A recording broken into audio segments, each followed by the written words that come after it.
Assalamualaikum warahmatullahi wabarakatuh. Perkenalkan saya Daryati dengan NIM 058. Akan menjelaskan mengenai kejadian brucellosis. Pengertian brucellosis. Brucellosis adalah penyakit infeksi bakteri Brucella yang disebarkan dari hewan ke manusia, yang umumnya melalui kontaminasi susu, terutama susu yang tidak dipasteurisasi atau produk olahan susu lainnya. Meski jarang terjadi, brucellosis juga bisa menyebar melalui udara atau kontak langsung pada hewan yang terinfeksi. Selanjutnya, ini merupakan sumber penularan brucellosis. Sumber penularan brucellosis antara lain sapi, babi, domba, dan kambing. Sumber penularan yang potensi dari hewan ke manusia adalah sapi, melalui kontak dengan plasenta, fetus, cairan organ reproduksi hewan, darah, dan urin. Brucellosis termasuk penyakit yang ditularkan melalui pekerjaan. Dokter hewan dapat tertular saat melakukan vaksinasi atau pemeriksaan hewan tertular.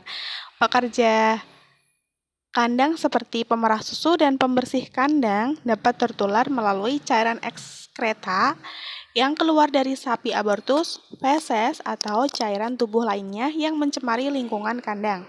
Penularan pada manusia dapat terjadi dengan mengonsumsi susu dan daging asal hewan yang mengandung Brucella sp. Penularan yang paling banyak melalui konsumsi susu atau produk olahan lainnya yang tidak dipasteurisasi sempurna karena Brucella sp dapat bertahan hingga beberapa bulan di susu dan produk olahannya. Selanjutnya, brucellosis pada hewan. Di Indonesia, kasus brucellosis pada hewan ditemukan pertama kali pada tahun 1915 pada sapi di Jawa. Hingga pada tahun 2014, belum semua daerah di Indonesia bebas brucellosis. Indonesia memiliki 34 provinsi, namun hanya 10 provinsi yang dinyatakan bebas dari brucellosis pada hewan, yaitu Riau, Sumatera Barat, Sumatera Selatan, Lampung, Bengkulu, Bangka Belitung, Bali, Nusa Tenggara Barat, Nusa Tenggara Timur, dan seluruh pulau Kalimantan. Hal tersebut menyebabkan brucellosis menjadi salah satu penyakit zoonosis yang mendapatkan perhatian utama dalam upaya pemberantasan oleh Kementerian Pertanian Republik Indonesia. Dampak yang disebabkan brucellosis sangat luas, berupa penularan yang sangat cepat antar hewan, termasuk potensi penularan ke manusia, dan menimbulkan kerugian ekonomi yang cukup tinggi pada peternak. Nah, hingga saat ini, Brucella sp masuk ke dalam tubuh melalui mulut, saluran reproduksi, orosonal, mukosa, konjungtiva dan luka yang terbuka. Hewan yang mengalami keguguran dapat mengeluarkan Brucella sp dengan jumlah yang banyak dalam membran fetus, saluran reproduksi, urin, dan feses yang dapat mencemari rumput dan air minum, sehingga menyebabkan penularan antar hewan. Selanjutnya, penyebaran brucellosis pada manusia. Brucellosis pada manusia umumnya endemik di negara-negara berkembang seperti India, Pakistan, China, Malaysia, Vietnam, Thailand, Indonesia, dan Sri Lanka. Prevalensi brucellosis di Malaysia sebesar 25%. Sedangkan 75% diantaranya menyebabkan abortus pada wanita. Prevalensi brucellosis di Vietnam sebesar 14,8% pada tahun 2010. Nah, kasus brucellosis di manusia ini masih sedikit ditemukan di Indonesia karena gejala klinis yang ditimbulkan tidak spesifik. Selain itu, masyarakat belum mengenal brucellosis sebagai salah satu penyakit zoonosis di Indonesia. Padahal, masyarakat Indonesia memiliki risiko tinggi tertular brucellosis sp karena Indonesia masih endemik brucellosis di hewan. Keadaan tersebut dapat terjadi karena sosialisasi pada masyarakat mengenai potensi brucellosis sebagai zoonosis belum dilakukan dan brucellosis tidak menyebabkan kematian. Prevalensi brucellosis manusia cukup tinggi diakibatkan karena dekatnya kontak antar hewan dan manusia dan budaya konsumsi minum susu sapi atau kambing yang masih mentah.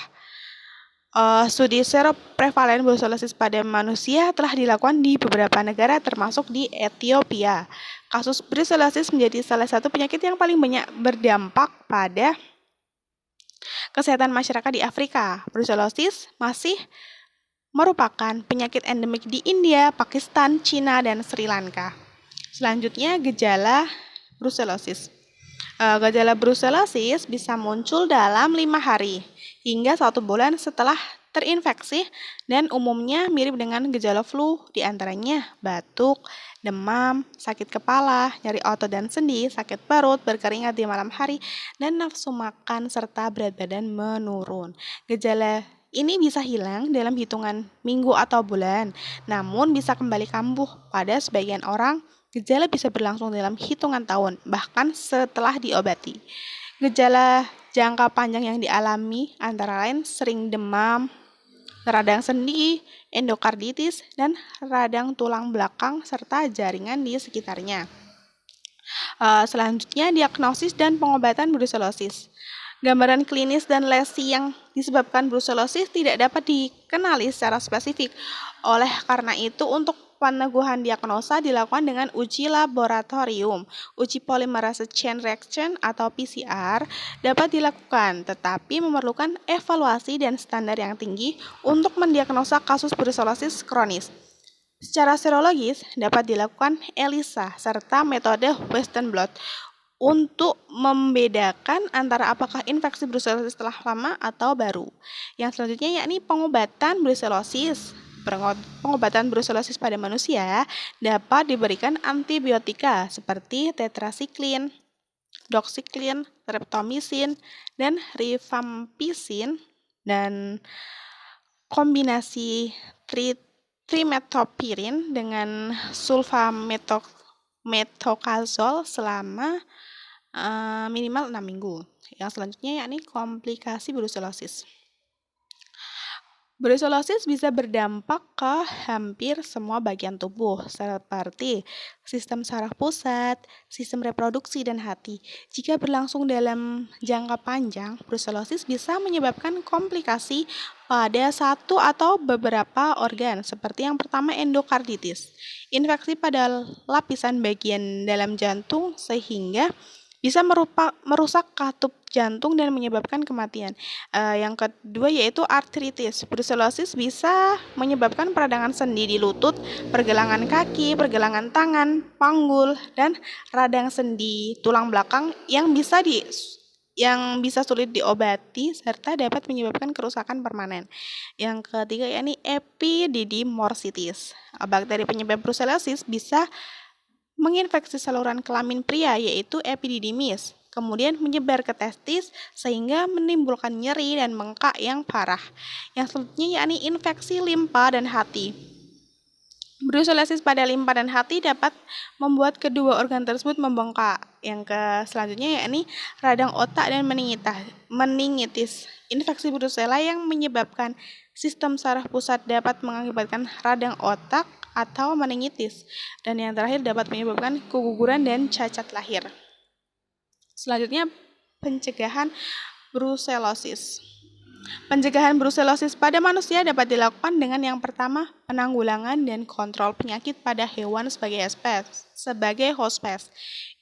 Yang kedua dapat mengurangi kontak dengan hewan yang tertular oleh Brucella sp.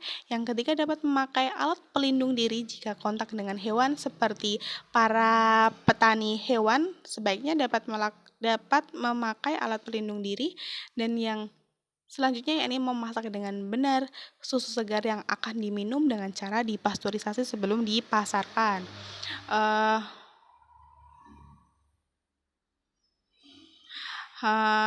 Mungkin itu saja yang dapat saya sampaikan.